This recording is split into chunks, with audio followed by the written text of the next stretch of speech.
حبايبي احنا عملنا ايه؟ شفتوا الكفتة من كوبايتين رز.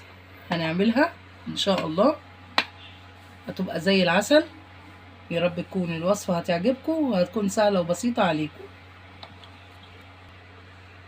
دي الكفتة الكداب اللي من غير لحمة ومن غير اي حاجة ومن غير فراخ يعني. يا رب تكون كده ان شاء الله تعجبكم. تعالوا نشوف هنعمل ايه. نصلي على الحبيب والسلام على رسول الله صلى الله عليه وآله وصحبه وسلم. ازيكم حبايبي عاملين ايه؟ يا رب تكونوا بخير وبصحة وسلام. النهارده ان شاء الله هعمل معاكم الكفتة ام رز اللي هي ايه؟ من غير بقى لحمة. اقتصادية كده على قد ايدينا. ها، ومش هندخل فيها. ممكن هتنفع ان شاء الله صيامي برضو لاخواتنا المسيحيين. وبرضو للناس اللي ما بتحبش اللحمة، يعني اللي ما بتاكلش لحمة ومضر عليها. النهارده معانا كوبايتين رز نخلتهم، رز عادي بتاعنا اللي احنا بنستعمله. طحنت منهم كوبايتين رز كده ونخلتهم برضو، نخلتهم بالمنخلة. واللهم صل على النبي. معانا خضرة، كزبرة، بقدونس، شبت، شوية من كل حزمة، حبة صغيرين كده. ومعانا هنا بصلاية، البصلاية مش هنحتاجها كلها. ومعانا هنا تومة، ومعانا قرن فلفل احمر كده برضو مش هنحتاجه كله. وممكن هنعملها ان شاء الله لا في مطحنة الخلاط، لا نعملها ان شاء الله لو انت ما عندكيش اللي هي الكبة اللي هي بتاعت الخلاط، اللي انت بتطحني فيها التوابل. لو انت ما عندكيش اللهم صل على النبي الكبة، ممكن هناخدها شوية شوية في شفشق الخلاط، وهتكون برضو نتيجتها كويسة وسريعة. بجد يا جماعة، يعني حاجة على قد ايدينا، ومش علشان يكون عندنا يعني ما تكونش فيها لحمة هتطلع وحشة. ان شاء الله هتطلع جامدة وهتطلع كويسة ونتيجتها حلو. تعالوا نصلي على الحبيب وتعالى هندخل ان شاء الله على طول على التحضير. بص حبيبي، انا قطعت ايه حبايبي؟ انا قطعت البصلايه، نص البصلايه نص التوميه كده. هناخدهم ونخلط دولت الاول، وبعد كده هندخل هنعمل ده كده شفشق الخلاط. انا قلت هنجربها الاول. حطينا كده الخضره، فرمنا البصلايه بحته التومه، وهنفرم برضو هنحط الخضره نشرمها ونرجع لكم تاني ثانيه كده. حطينا فرمنا البصلايه وحته التومه، واللهم صل على النبي. كده هنفرم الخضره وهنرجع لكم برضو تاني. بصوا يا حبايبي، انا كده خلطت الخضره، حطيتها على الرز والثومه والبصله.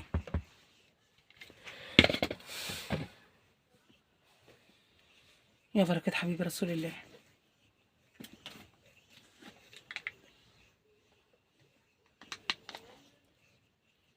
هنحط بقى بهارات، 7 بهارات.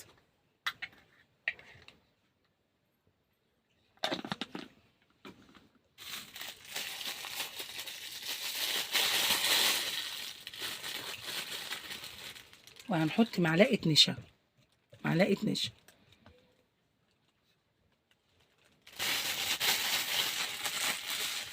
احنا ما حطيناش ميه، بس الميه اللي نزلت من الخضره والبصله هي دي. ومعلقه كزبره،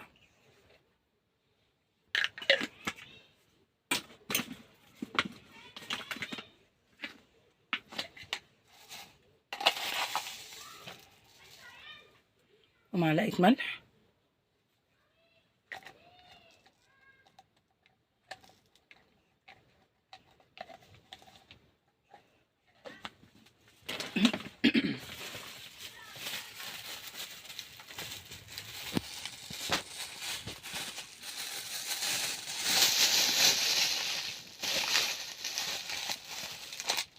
اللهم صل وسلم على سيدنا. ومعلقه كفته، توابل من اللي هي توابل الكفته ديت.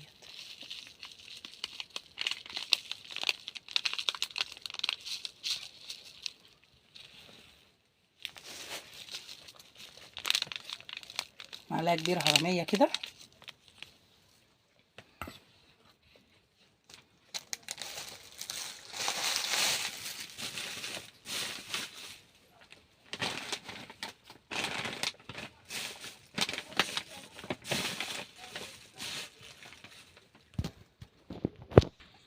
بص يا حبايبي اهو، احنا هنقلبها كده.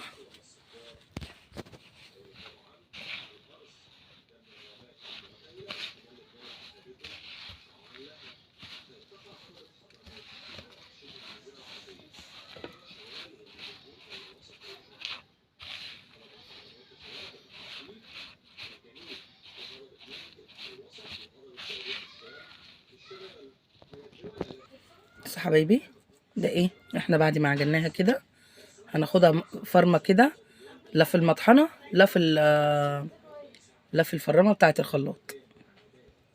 بص يا حبايبي اهي اهي ناعمه اهي.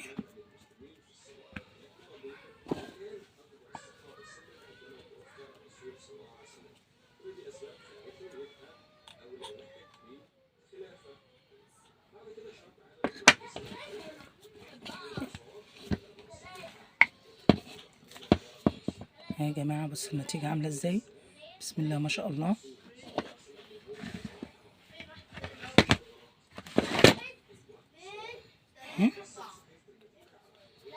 بصوا الملمس ناعم ازاي، ده النتيجه اللي احنا عايزينها. بص حبايبي اهي برضو اهي، بجد النتيجه بتبقى جميله وعلى قد ايدك، من كوبايتين رز ومن شويه خضره صغيرين، يعني زي 2 جنيه خضره. بتاخدي ايه من الحزمه، يعني من كل ربطه كده حبه صغيرين. نرميها تاني هنا اهو.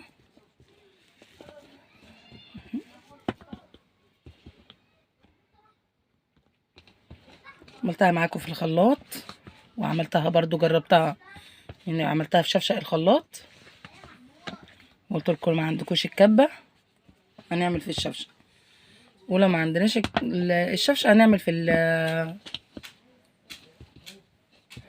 الكبه بتاعتنا.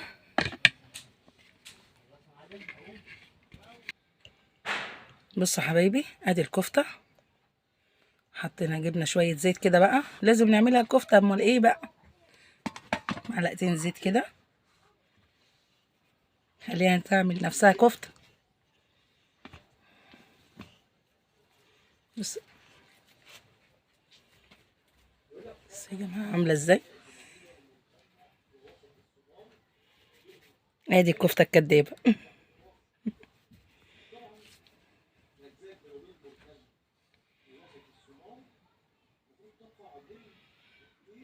جميله ازاي،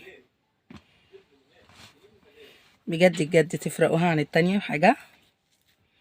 عاملينها من كوبايتين رز، اسهل ما يمكن. وكده عملنا طبقين، بص طبق زي العسل، بنفرز منهم في الفريزر برضو، امال ايه.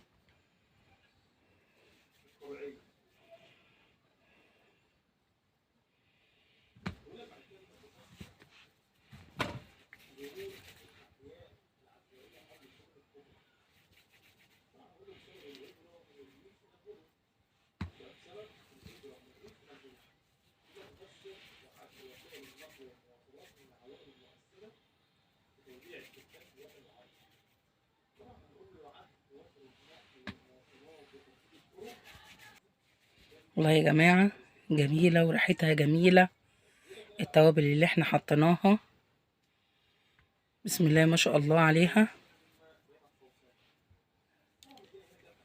جربوها وقولوا لي ايه رايكم، وعايزين تعملوا زي ما انا عملت كده بكميه قليله، او انت عايزه تضاعفي الكميه، ممكن تستعملي 3 كوبايات. بس البصلايه احنا محتاجناهاش كلها، احنا احتاجنا نصها، والنص التاني احنا هنعمل بيه دلوقتي الصلصه بتاعتها، التقليه بتاعتها. بصوا يا حبايبي اهي، بسم الله ما شاء الله عليها. كوبايتين رز بيعملوا لنا كتير والله، يعني الحمد لله، الحمد لله على الذي النعمة اللي ربنا اداها لنا.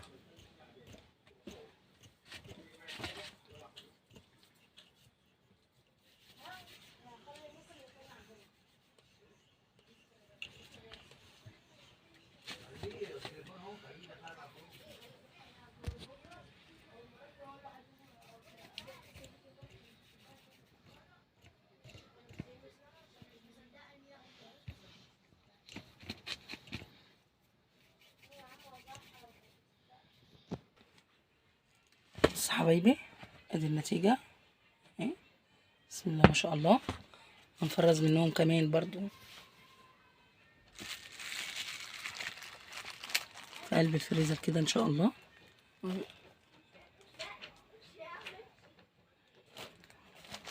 ازاي معانا بقى ايه قوطة، معانا بقية البصلاية، نص البصلاية، حتة من قرن الفلفل، واللهم صل على النبي، برضو حتة تومة برضو احنا مستعملناهاش كلها. تعالوا نصلي على الحبيب ونخش على طول ان شاء الله على التحضير على طول.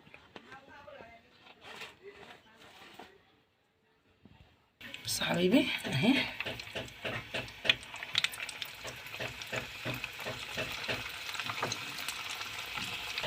بص يا حبايبي اهي قلب الزيت على الحله التانيه بقى ان شاء الله. معانا كده قطعه من السمنه او من الزيت لو اخواتنا مسيين، هنبقى ايه هنستعمل زيت زي ما انتوا تكونوا حابه بقى. معلقه زيت،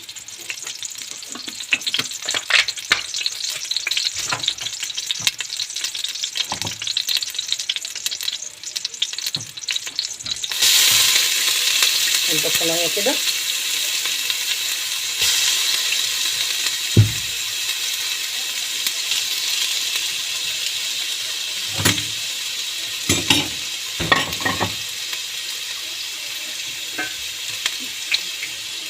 بصوا يا حبايبي جميله ازاي، بسم الله ما شاء الله، الله اكبر، ولا فكت مننا ولا اي حاجه.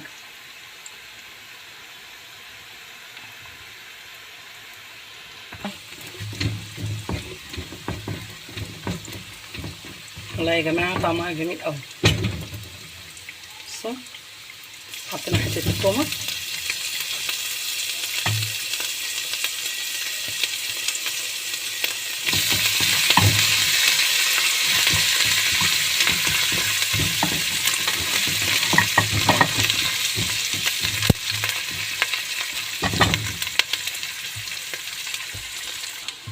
كده هننزل ايه بالقوطه.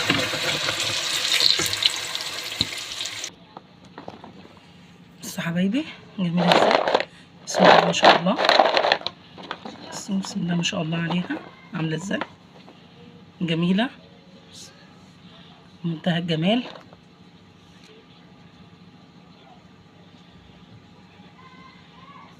بصوا جمالها، لسه كمان هنسقطها في الصلصه.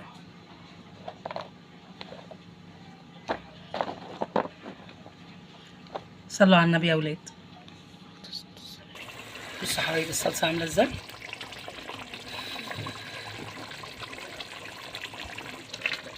بصوا يا حبايبي ادي الصلصه اتسبكت اهي، احنا هنزودها شويه ميه صغيرين.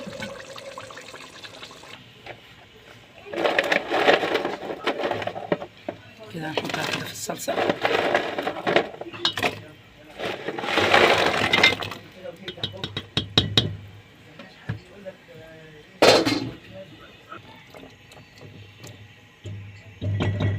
بصوا يا حبايبي اهي، هنخليها تغلي شويه ان شاء الله نشوف النتيجه. هنعمل شويه ارز بالشعريه.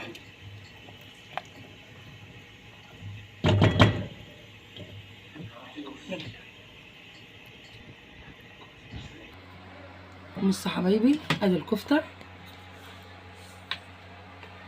بصوا عامله ازاي.